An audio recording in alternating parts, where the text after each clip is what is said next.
Olá, você, todos e todas, paz e bem, cumprimento franciscano. Hoje nós vamos fazer uma videoaula na qual eu vou apresentar para vocês um resumo com a minha leitura e minha interpretação, mas tentando ser, na medida do possível, fiel ao texto da campanha da fraternidade. Esse vai ser o tema da nossa videoaula de hoje. A campanha da fraternidade é trabalhada todo ano pela Igreja Católica aqui no Brasil desde 1964. Esse ano o tema será Fraternidade e Fome, enquanto o lema é Dai-lhes vós mesmos de comer. Esse é o símbolo, né, da capa. Eu vou fazer uma leitura com vocês a partir do texto base da campanha da fraternidade.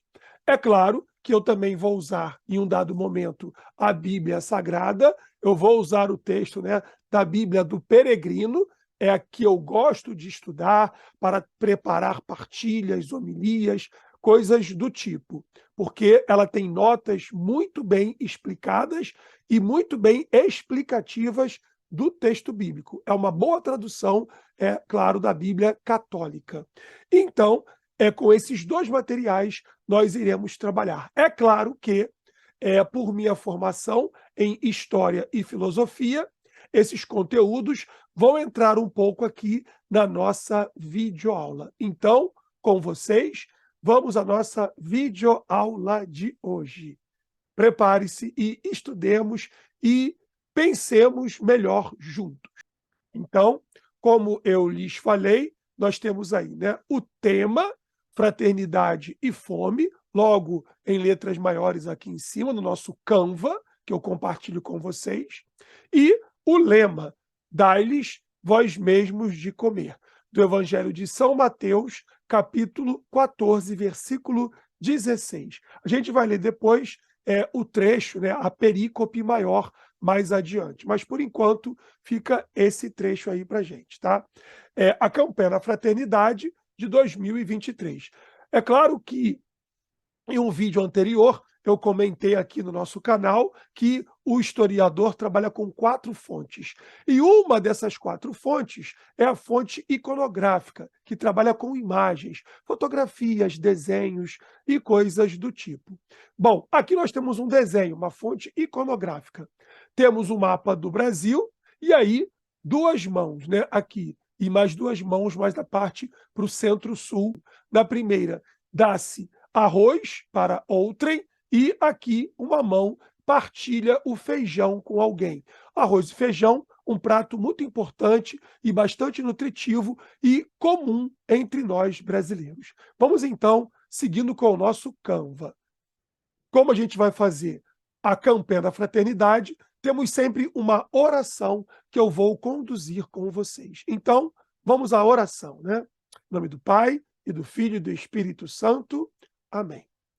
Pai de bondade, ao ver a multidão faminta, vosso Filho encheu-se de compaixão, abençoou, repartiu os 5 pães e 2 peixes e nos ensinou: dai-lhes vós mesmos de comer.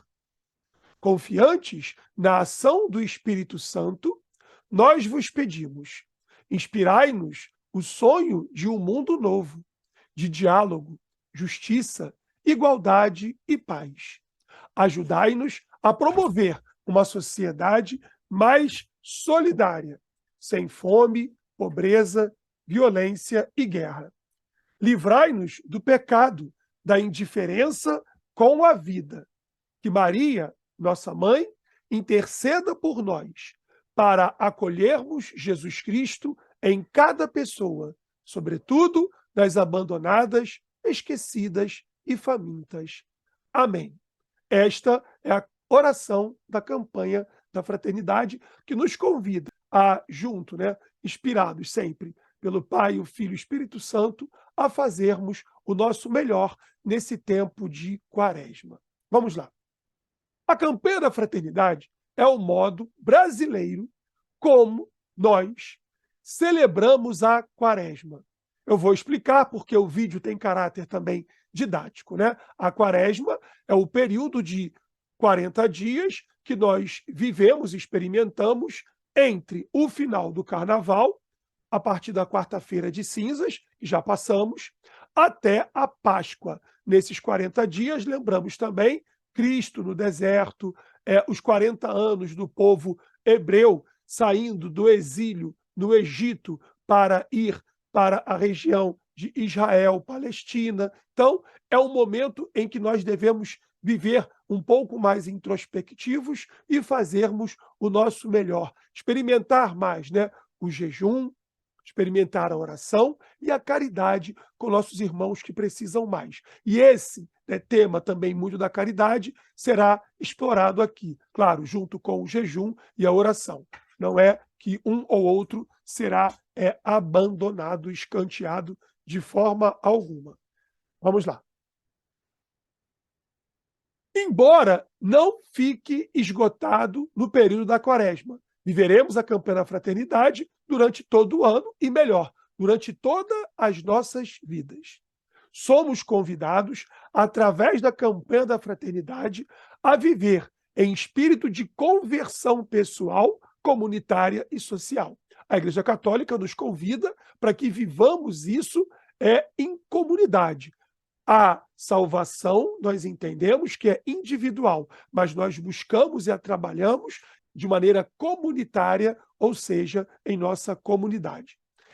Temos fome de Deus, desejamos participar de seu amor e de sua misericórdia.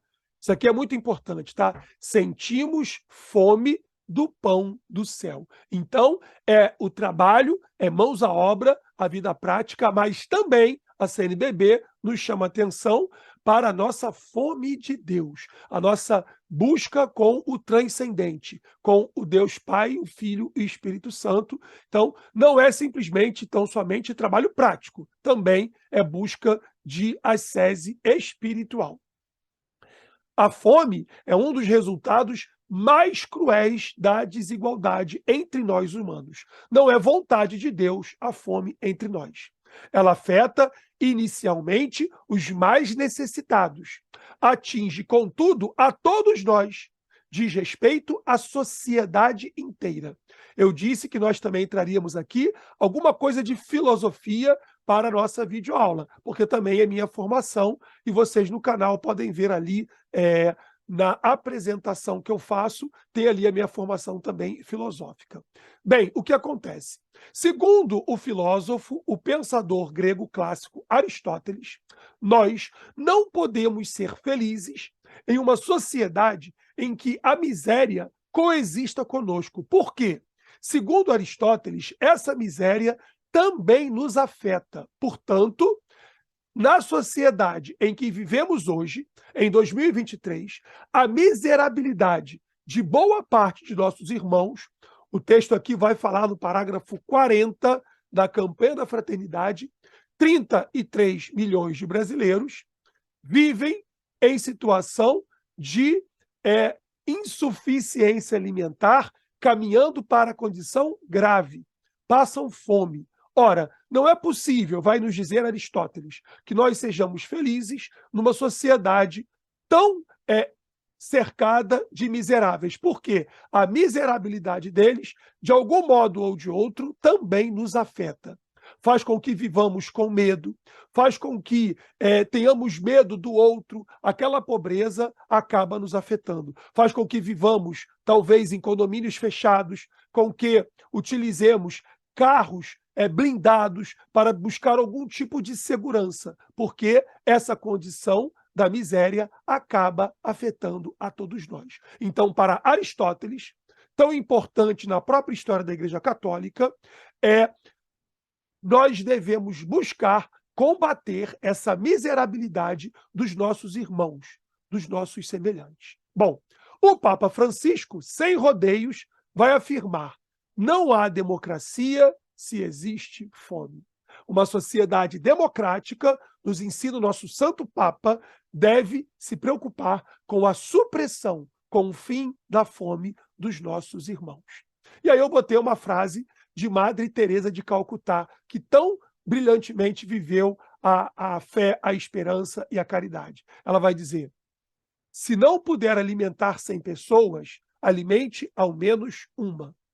Tudo que você puder fazer para melhorar a vida do seu próximo, é de bom grado. Faça o seu melhor. É o que ela está nos ensinando. Aqui embaixo nós temos as citações que o livro da Campanha da Fraternidade vai apresentar para a gente. Se alguém tiver interesse, é só fazer contato com o professor e também diácono permanente Carlos Alberto, que eu darei para vocês, mandarei o material. Nada que eu faço é para minha exclusividade, é para também partilhar. Isso a gente traz em anos de magistério. Vamos adiante.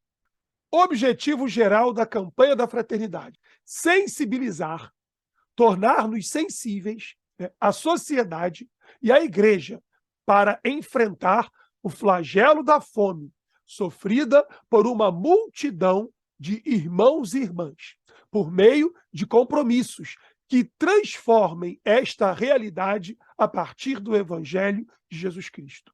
Não é e nunca foi a vontade de Deus que o homem viva em condição de fome, de miserabilidade. Ele quer o nosso bem.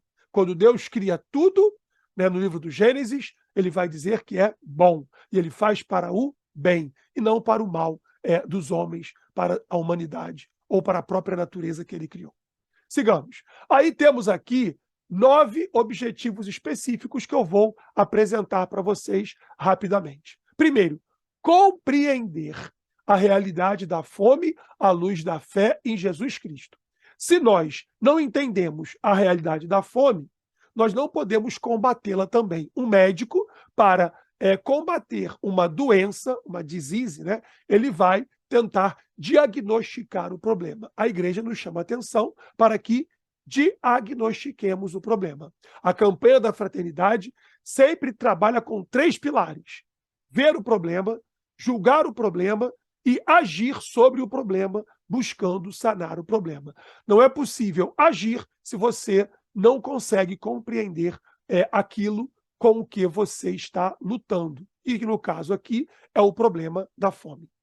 Desvelar as causas estruturais da estrutura da sociedade que levam à fome no Brasil.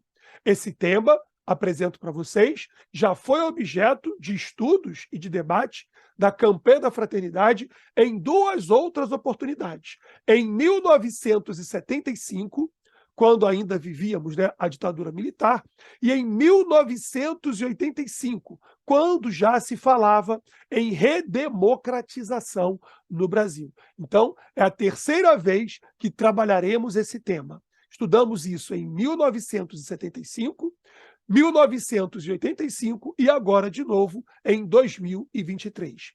Terceiro tópico aqui: indicar as contradições de uma economia que bata pela fome. No mundo, não há falta de alimentos. O mundo produz alimentos para que toda a sua população, mais de 7 bilhões de habitantes, tenha acesso a tal alimento. Se há fome, não é pela falta do alimento. Infelizmente, há outros problemas que levam à fome na humanidade. 4. Aprofundar o conhecimento e a compreensão das exigências evangélicas e éticas da superação da miséria e da fome. É um dever de um cristão buscar eticamente e evangelicamente superar a miséria e a fome dos nossos irmãos, dos nossos pares, dos nossos semelhantes.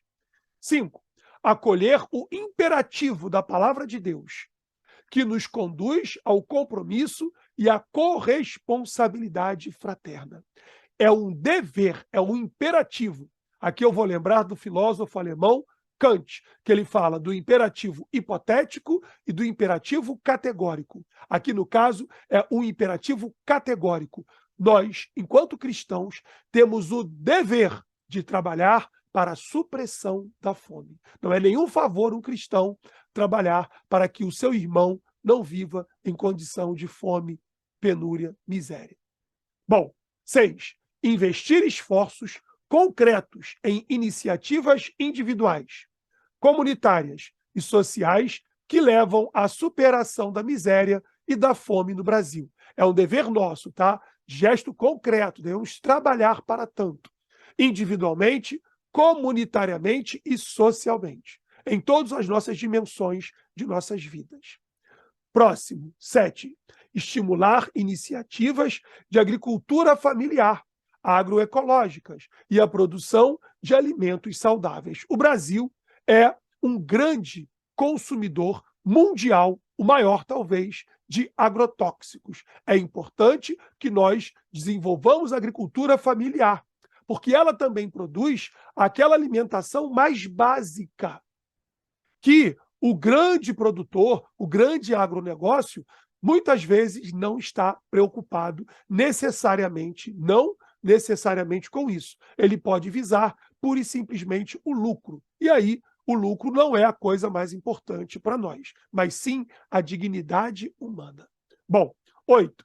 Reconhecer e fomentar iniciativas conjuntas entre comunidade de fé e outras instituições da sociedade civil organizada. Então, a igreja deve se aliar, sim, a outras instituições, ainda que elas não sejam religiosas, não é este o problema, para que nós juntos possamos combater a fome no nosso país. E por último, 9, nono objetivo, mobilizar a sociedade para que haja uma sólida política de alimentação no Brasil, garantindo que todos tenham vida, em abundância. A Igreja Católica defende sempre a vida, desde a concepção até a morte natural. Nunca vai defender a morte, nem a violência, nem o ódio, nem a divisão. Então, é mobilizar práticas, sólidas para alimentar a população e garantir a vida de todos os nossos irmãos. É muito bonito viver o Evangelho. Vamos adiante. Introdução ao texto da campanha da fraternidade. E aqui eu vou colocar para vocês sempre pelos parágrafos, mas eu fiz resumos. Quaresma é o tempo favorável para a conversão, como nós vimos aqui, entre o final das festividades do Carnaval até a Páscoa do nosso Cristo Jesus. Não pode ser apenas uma atitude individualista. Não devemos ser individualistas. Individual é aquilo que não se divide. E não é isso que a igreja quer de nós. O pão é muito mais saboroso quando nós dividimos esse pão, quando nós partilhamos com o nosso irmão que tem menos do que a gente.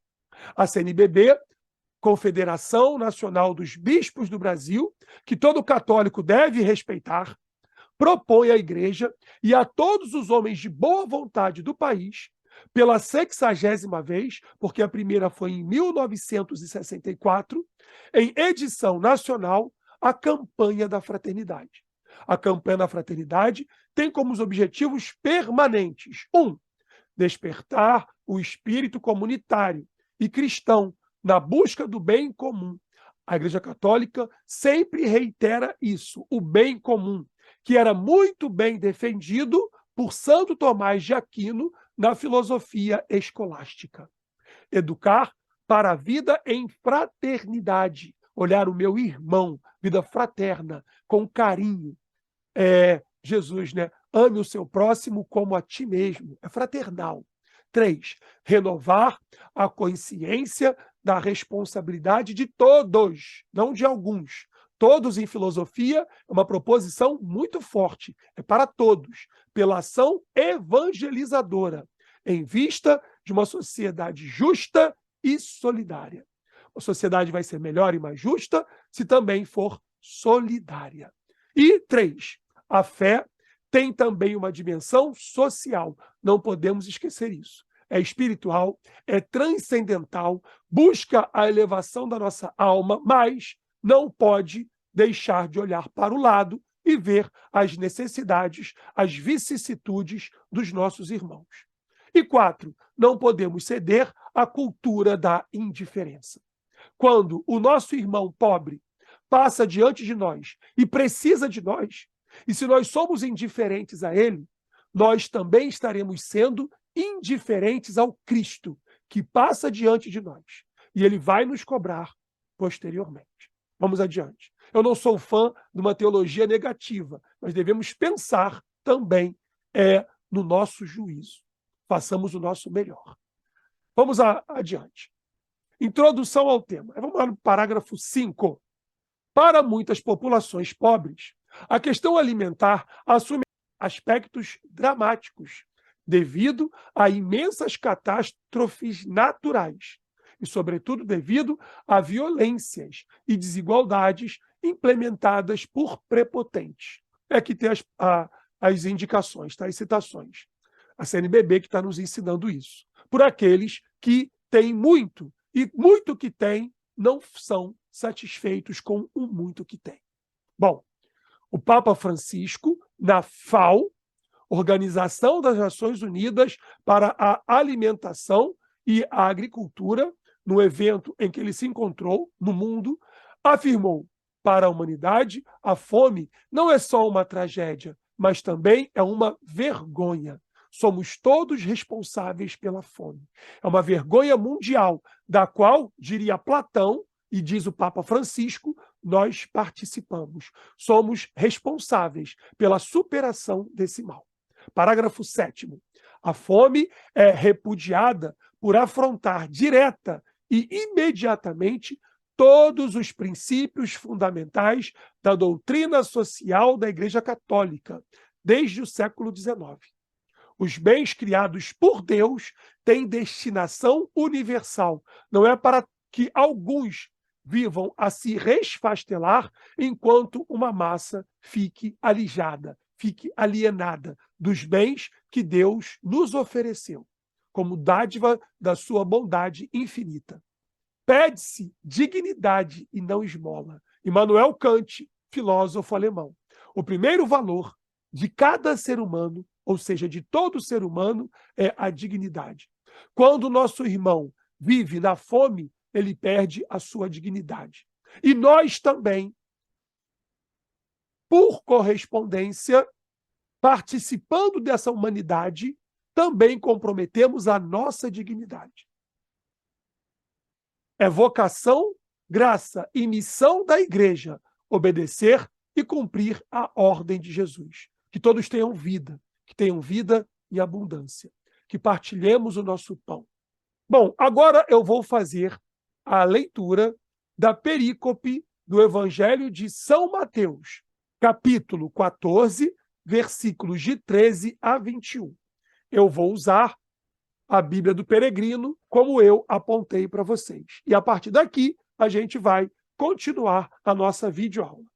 Proclamação do Evangelho de Jesus Cristo, segundo São Mateus. Glória a vós, Senhor. Ao saber disso, Jesus partiu daí numa barca, sozinho, para um lugar despovoado.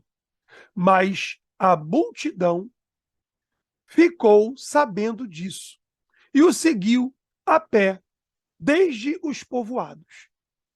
Jesus desembarcou e, ao ver a grande multidão, sentiu compaixão e curou os enfermos.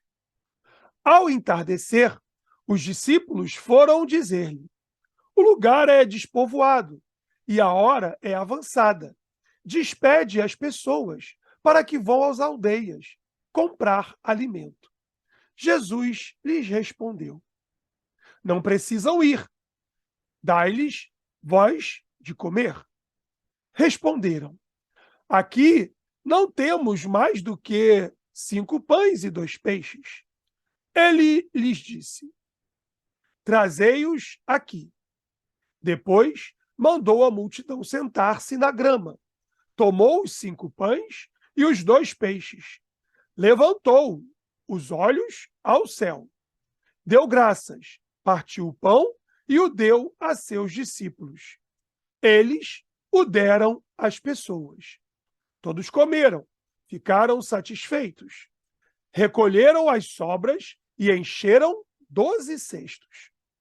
Os que comeram eram 5.000 homens, sem contar mulheres e criança. Palavra da salvação. Responde-se na Assembleia: glória a vós, Senhor. Bom, essa passagem do Evangelho, Jesus se comove. Ele não tem o coração enrijecido, endurecido, mas sim sente-se ligado àquela multidão. O texto começa com Jesus buscando um espaço desértico para se recolher. Por quê? Seu primo, João Batista, acabara de ser morto. A mando de Herodes, teve a cabeça decapitada.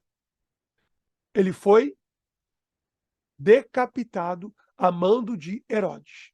Jesus, então, tenta, naquele momento de dor, perdendo seu primo, se recolher para rezar, mas ele não tem como olhar somente para os seus problemas, vendo uma multidão que anseia por ele, que precisa dele, do seu amor, da sua misericórdia. E aí ele abandona a sua dor para cuidar do próximo. Isso também Jesus espera de nós.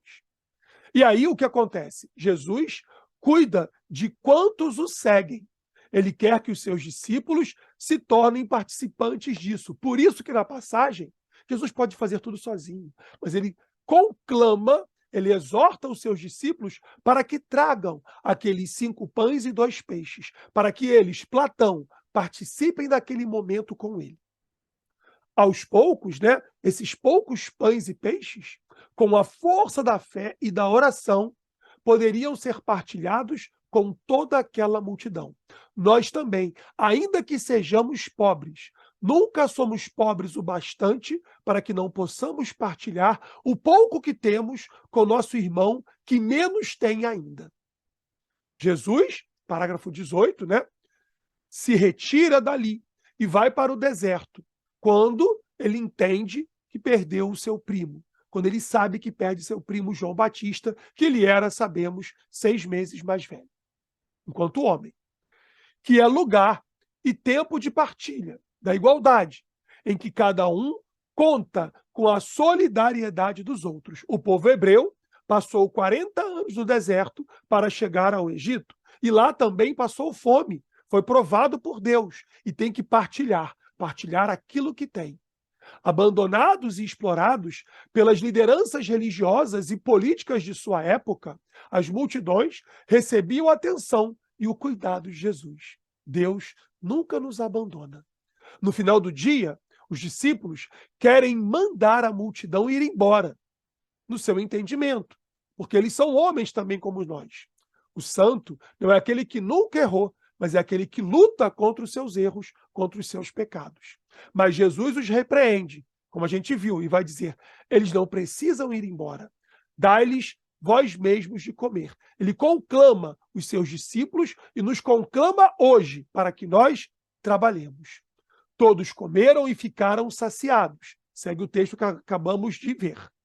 E dos pedaços que sobraram, Jesus ainda enche 12 cestos. 12 é o número dos seus discípulos, do seu grupo mais próximo, do seu grupo mais seleto. Parágrafo 29. A fome é uma realidade no Brasil, mas no Brasil não falta alimentos. O Brasil é um grande exportador de alimentos do mundo, mas ainda assim, muitos milhões de brasileiros ainda assim passam fome. Revirar lixo e morrer de fome não é algo natural, é algo social, porque foi construído. Nem sempre o homem passou fome. Não dá para a gente naturalizar o que é socialmente uma realidade, mas sim um fenômeno social. Olha aqui, os nossos bispos não são nem um pouco desconhecedores da história, da filosofia, da sociologia do nosso mundo. Mas a fome não é criada, ela é radicalizada e ela piorou durante o período da Covid-19 do Brasil. E aí tem a ver com as questões de políticas públicas e também com nossas ações, ou com nossas faltas de ações, ou de políticas públicas que atendam essa população. A Quaresma é um tempo muito propício para que cada um de nós reconheça que o Evangelho tem profunda incidência social também. Os direitos humanos, que é para todos nós, decorrem da dignidade da pessoa humana. Citamos ainda há pouco Kant, criado, que nós somos, a imagem e semelhança de Deus. Deus não nos fez para que soframos tanto. O filósofo alemão iluminista Leibniz vai dizer: esse é o melhor dos mundos possíveis. Dentre os mundos possíveis que Deus poderia nos criar, esse é o melhor que temos. Mas nós podemos melhorar esse mundo com nossas ações, com nosso livre-arbítrio. A alimentação saudável não pode ser considerada apenas uma questão de solidariedade. Ela é um direito do cidadão. Vou repetir aqui o bom e velho Kant. Kant diz assim: o Estado é rico. Ele fala para a Alemanha, mas isso vale para o Brasil. O nosso Estado não é um Estado pobre. E ele pode também trabalhar no sentido, e muito, de erradicar a fome. Se não fez, se não faz, é um problema que nós devemos também cobrar, reivindicar do Estado, do poder público. O que não quer dizer que isso não nos exima dos nossos deveres. Vamos agora aos números da fome. Esse parágrafo 40 é bastante rico. Sugiro que vocês o leiam no texto da campanha da fraternidade. Melhor, eu vou colocar na descrição desse vídeo também para vocês. Em abril de 2022, 41,3% dos domicílios brasileiros tinha seus moradores em segurança alimentar. Viviam de fato bem, menos da metade da população toda. Enquanto 58,1% viviam em algum nível, por menor que seja, de insegurança alimentar, IA, dos quais 15,5% conviviam com a fome. Então, a questão é, 33 milhões de brasileiros, esses 15,5%, convivem cotidianamente com a fome. Isso não é dignidade. Isso não é vontade de Deus. A desigualdade de acesso aos alimentos se manifesta com maior força nos domicílios rurais, hoje no Brasil, chega a 18%. A fome atinge mais, olha atenção, hein, as famílias que têm mulheres como responsáveis. Muitas vezes os homens abandonam, o que é uma imoralidade. Ou em que a pessoa de referência se denomina de cor preta ou parda. Então, a fome no Brasil tem gênero e tem cor. Atenção a isso. Os resultados evidenciam um quadro preocupante de deterioração socioeconômica que aumentou nos últimos anos. Devemos pensar isso, inclusive politicamente. As profundas desigualdades na sociedade brasileira. Anteriormente à pandemia, eram X, mas elas se agravaram também com ela. E não só por ela, mas também em função da pandemia. Os pobres são as primeiras vítimas da subnutrição e da fome no mundo. O que não é, de forma alguma, a vontade de nosso Deus de bondade infinita. Vamos ver, então, agora um pouquinho as causas da fome no Brasil. Uma das primeiras causas da fome no Brasil é a sua estrutura fundiária. Vamos agora à história. No Brasil, em 1850, isso cai em concursos vestibulares, atenção, foi criada a Lei de Terras. Atenção, em 1850, no Brasil, foi promulgada, digamos assim, a Lei Eusébio de Queiroz, que acabava com o tráfico negreiro. Então, agora, a partir de 1850, era proibida a vinda de negros escravos africanos para o Brasil. Fim do tráfico negreiro. No mesmo ano, o governo brasileiro, lá no Império, proíbe que a terra seja alcançada de outra forma que não seja mediante a compra. Isso foi um mecanismo para dificultar para que o pobre tivesse acesso à terra no Brasil. A Lei de Terras de 1850. Então, nossos problemas fundiários, do latifúndio, não vêm de agora.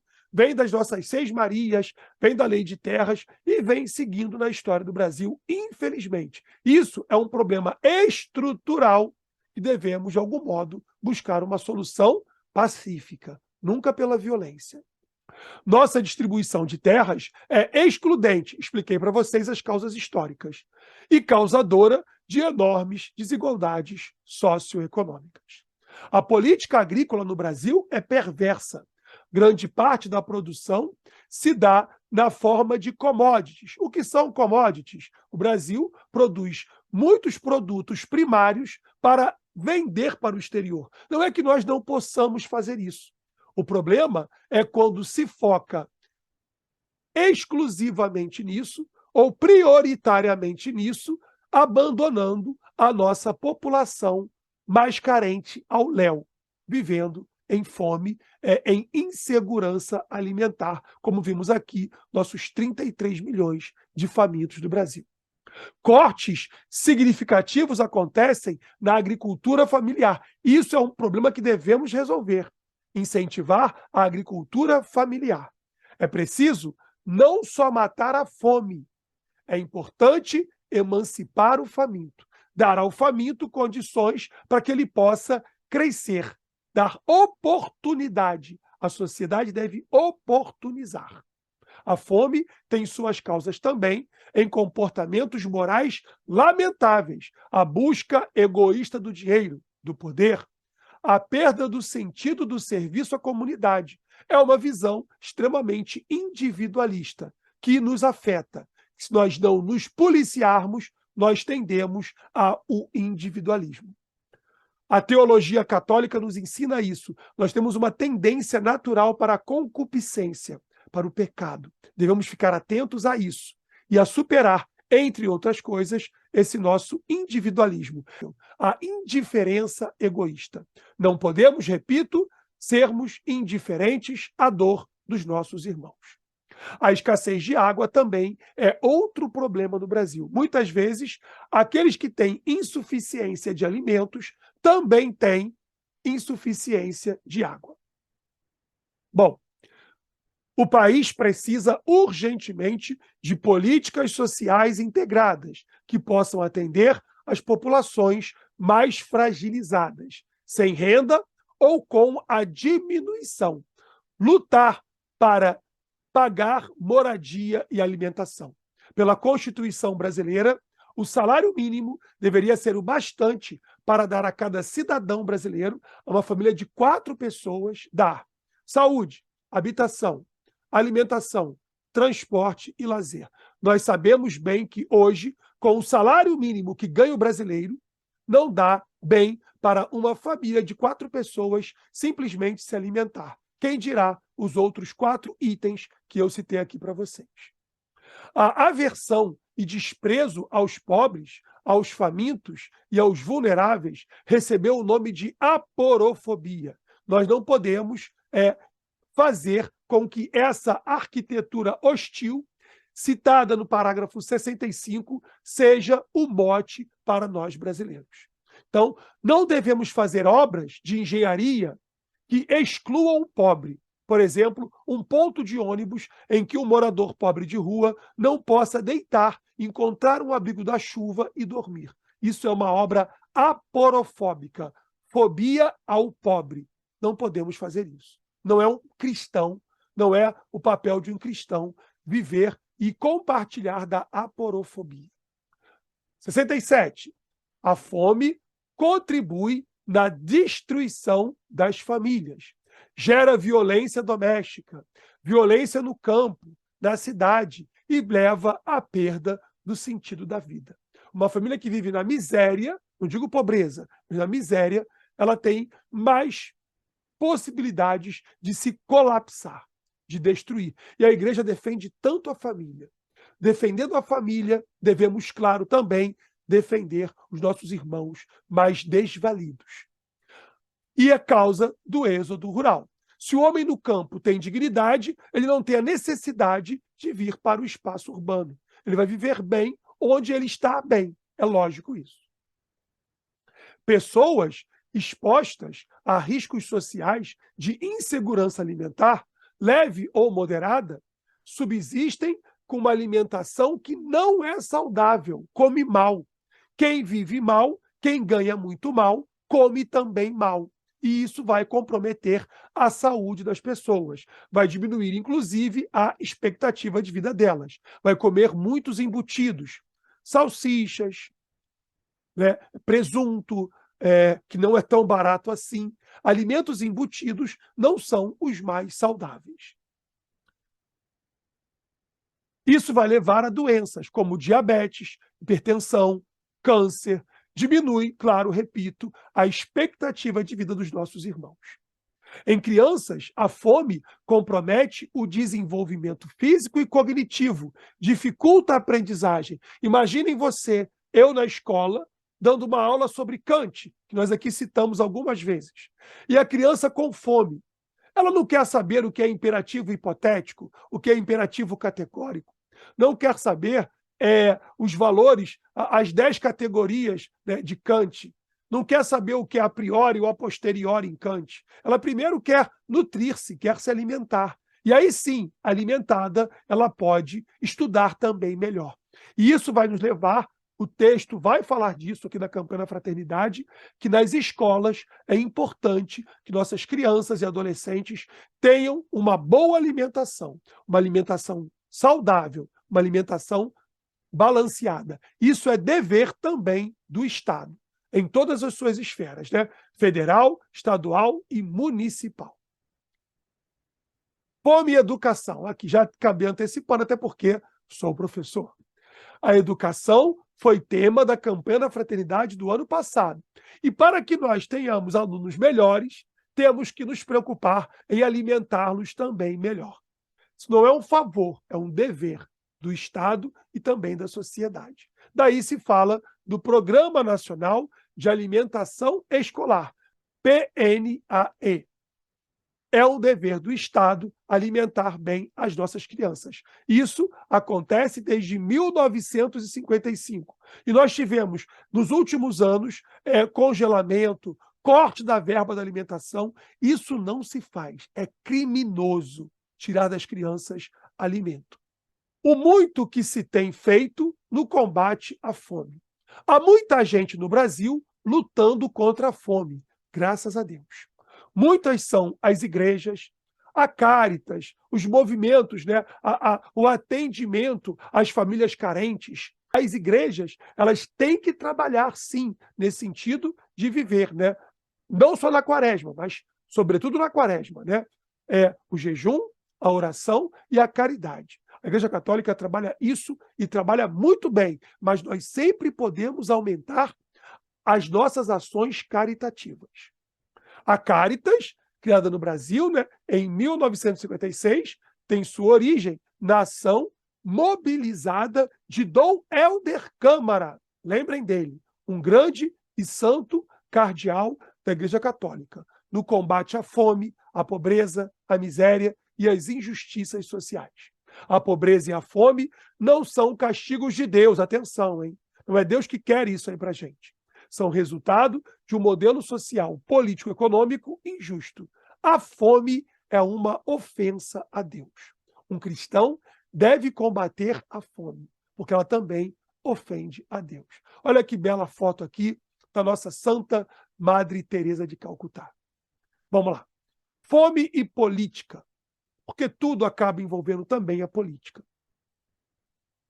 Quanto menos renda, mais fome. Isso é lógico. Deve-se denunciar o fracasso e o desmonte de políticas públicas de distribuição de renda no Brasil. Kant, de novo, o Estado é rico e deve trabalhar. Por exemplo, lembremos, o auxílio emergencial que foi dado na pandemia, e houve muita briga e debate político com parte dos políticos não querendo dar à população um auxílio emergencial, é um dever do Estado. O Estado tem recursos para isso. Se ele tem recursos para salvar grandes empresas e banqueiros, por que não pode auxiliar o seu cidadão mais pobre? Claro que não deve se encerrar nisso. Deve-se dar o auxílio emergencial, mas também deve-se criar mecanismos, vimos aqui anteriormente, para que o nosso cidadão mais pobre supere a condição de pobreza. As crianças mais pobres da escola devem ter merenda, devem ter oportunidade, devem ganhar livros, sim, devem ter professores qualificados com formação continuada. devem receber auxílios do Estado, para que elas não reproduzam a condição de miserabilidade dos seus pais. Isso é solução. Elas devem superar a situação de pobreza e miséria dos seus pais. E essas oportunidades se dão, sobretudo, na escola. Vejam como a educação é tão importante. Fome e cuidado com a casa comum. O nosso bom e velho Papa Francisco aqui, né, na Laudato Si, que vai trabalhar a casa comum. É nosso dever cuidar da casa comum e cuidar, claro, dos nossos irmãos. A fome destrói o projeto de casa comum. Hoje, a igreja se faz eco do apelo que Deus dirige a Caim. Onde está o seu irmão? Todos nós devemos cuidar dos nossos irmãos. Não devemos matar o nosso irmão Abel. O Abel que existe também dentro de nós. Devemos cuidar com carinho, com afeto, com amor dos nossos irmãos. Vivemos ainda a cultura do descarte e do desperdício. O brasileiro tem esse problema. É outra questão que devemos superar. O descarte, o desperdício, colocar demais no prato para jogar fora, comprar alimentos, deixar estragar. Devemos nos organizar também. Isso é um dever da gente. Isso pode aumentar o nosso potencial, por que não, caritativo. Sigamos. Iluminar com a luz da palavra de Deus. Lá no parágrafo já 114. Diante do tema da campanha da fraternidade, a igreja também se coloca a serviço do Evangelho, ao deixar que ele, com letra maiúscula, o Evangelho, ilumine a reflexão e nossa ação. Devemos seguir o Evangelho de Cristo, Mateus, Marcos, Lucas e João. Na dúvida, não sabemos o que fazer. Façamos o que Cristo faria. Não erraremos. Não é fácil ouvir o chamado à responsabilidade. Às vezes fingimos não ouvir ou não queremos ouvir. O Deus que no Êxodo se revela libertador, também se revela como aquele que acolhe o flagelo da fome e alimenta o povo. Deus deu para o povo no deserto o maná. Nós devemos, dentro de nossas possibilidades, apresentar os nossos pães, os nossos peixes e dar esse maná, um maná humano, mas que tem origem divina para o nosso irmão que não tem. Quando nós contribuímos com o nosso irmão, muitas vezes nós nos sentimos mais realizados do que eles. É dever do cristão praticar a caridade. Em nosso maná, nosso país, é também o maná, o ministério da fertilidade de nossa casa comum. Quando vamos à Santa Missa e comungamos, recebemos esse maná do Cristo. E nós não podemos sair de uma missa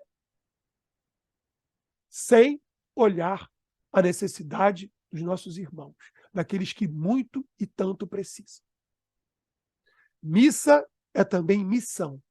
Ao sairmos da missa, devemos viver a nossa missão como cristãos de verdade, não representar isso em nossas vidas. 119. Isso aqui é legal, eu usei muito para falar com as nossas comunidades na hospitalidade. Quando alguém chega à nossa igreja, quando chega à nossa casa, devemos acolher os nossos irmãos. Parágrafo 119. O povo hebreu experimentou a falta de hospitalidade no Egito do Antigo Testamento, nós sabemos disso. Mas, aprendendo com a falta, isso é Platão, o homem pode aprender com aquilo que ele sofreu de ruim, o que não fazer, e fazer o certo, e fazer o melhor. O ritual de hospitalidade, sempre presente entre o povo hebreu antigo, pressupõe o seguinte: uma saudação, receber alguém, bom dia, boa tarde, boa noite, posso lhe ser útil de fato? Lavar os pés. E fazendo bem, nós hoje lavamos os pés dos nossos irmãos. O que é diaconia senão o serviço? O lavar os pés também. A partilha de um banquete. Que bonito, né? Poder partilhar um banquete. Se nós temos muito, se Deus nos deu muito, nós temos o dever de dividir parte do nosso muito com aquele que não tem. Não é favor, é dever. Quase sempre, aquele que peregrina busca um abrigo para pernoitar. Também busca um alimento para poder se sustentar, para poder encarar uma nova etapa da viagem. É nosso dever acolher aquele, o Cristo que passa diante de nós, nosso irmão mais pobre. Os profetas, por sua vez, denunciam a falta de cuidado e de responsabilidade por aqueles que não têm pão e proclamam a sociedade com alimento abundante, com a partilha. Os problemas que existiam lá no Antigo Testamento perduram até hoje, mas nós não devemos virar o rosto, como fez o levita, correndo para a igreja, para o nosso irmão que precisa. Iluminar com a luz da palavra, parágrafo 121. No Novo Testamento, Jesus ensina aos seus discípulos que o pedido do pão de cada dia é uma coisa primordial, é da origem. Dar um pão ao filho é atitude carregada de responsabilidade. É nossa responsabilidade, está no Evangelho, São Mateus, capítulo 7, versículo de 8 até 11. O caminho que São Mateus nos orienta. São Mateus une judeus e cristãos, gentios e cristãos. É um grande aliado da expansão da mensagem cristã, especialmente no desenvolvimento de um costume, de um hábito, de valores relacionados à misericórdia. Aristóteles. Se nós fizermos todo dia uma boa atitude, uma boa ação, vai chegar uma hora em que nós não mais nos perguntaremos o que fazer. Nós simplesmente faremos, porque vai fazer parte do nosso hábito. Vai fazer parte da nossa cultura praticar o bem. Olha Aristóteles aqui, um bom filósofo clássico grego entre nós. Jesus estava angustiado com a morte de João Batista, como a gente viu aqui na perícope do texto bíblico que nós lemos, em São Mateus. Mas ele nem pode colocar a sua angústia em primeiro lugar. Ele abre mão da sua angústia para cuidar do seu irmão. Nós não podemos viver somente nossos dramas, ainda que eles existam, são reais. Mas devemos nos compadecer, ou pelo menos ter misericórdia do nosso irmão que sofre. Isso é uma necessidade. Deus Pai, o Filho, o Espírito Santo exigem isso de nós. Vamos lá. Agir. É preciso agir. Não podemos só falar. Flatus voices, diziam os medievais. Palavras jogadas, né? Flatulência vem daí. Devemos praticar. Esta é a lógica que motiva a nossa quaresma e a parte do ano também, claro, de nossas vidas posterior à quaresma, que faz com que nos dediquemos ainda mais à frequente celebração da Eucaristia, como vimos aqui, na missa e depois da Santa Missa. A escuta atenta da palavra, da oração, do jejum e da esmola. Dever. Repetimos isso.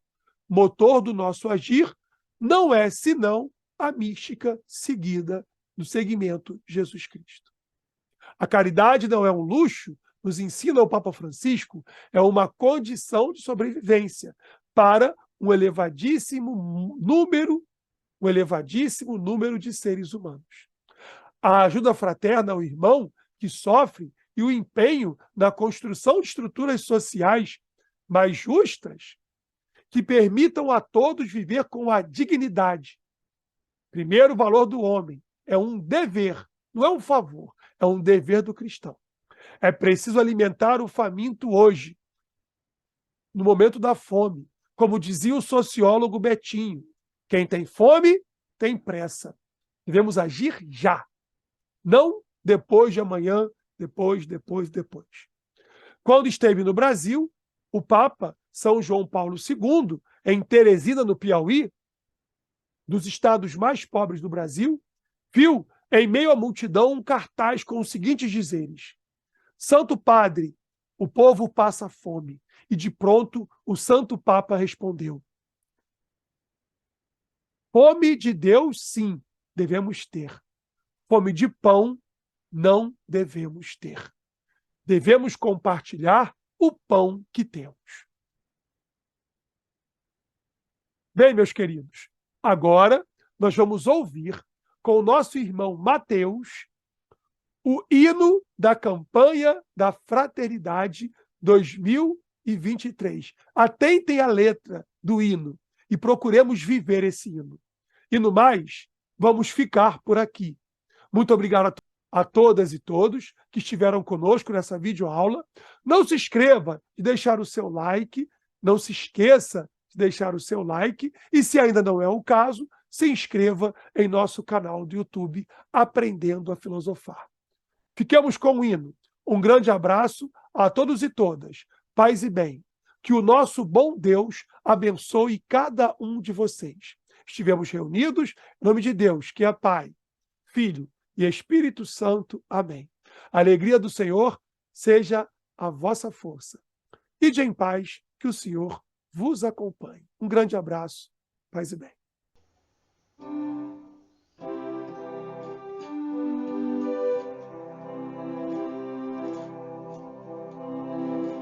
Vocação e missão da Igreja, responder ao apelo do Senhor, de sermos no mundo a certeza da partilha, milagre do amor. Ó bom Mestre, a vós recorremos, ajudai-nos a fome vencer, recordai-nos o que nós devemos, dai-lhes vós mesmos de comer, dai-lhes vós mesmos de comer. Jesus Cristo, pão da vida plena, em sua mesa nos faz assentar e sacia a nossa pobreza para o mundo mais justo formar. Ó bom Mestre, a vós recorremos, ajudai-nos a fome vencer, recordai-nos o que nós devemos, dai-lhes vós mesmos de comer, dai-lhes vós mesmos de comer. Unidos neste tempo propício de jejum, oração, caridade, recordemos, pois é nosso ofício, cultivar e plantar a bondade. Ó bom Mestre, a vós recorremos, ajudai-nos a fome vencer, recordai-nos o que nós devemos, dai-lhes vós mesmos de comer, dai-lhes vós mesmos de comer. A ausência da fraternidade nos leva a desviar o olhar do irmão que tem necessidade de valor, alimento e lugar. Ó bom Mestre, a vós recorremos, ajudai-nos a fome vencer, recordai-nos o que nós devemos, dai-lhes vós mesmos de comer, dai-lhes vós mesmos de comer. A fome agravada no mundo vem de uma visão arrogante, a carência do amor mais profundo que nos torna irmãos tão distantes. Ó bom Mestre, a vós recorremos, ajudai-nos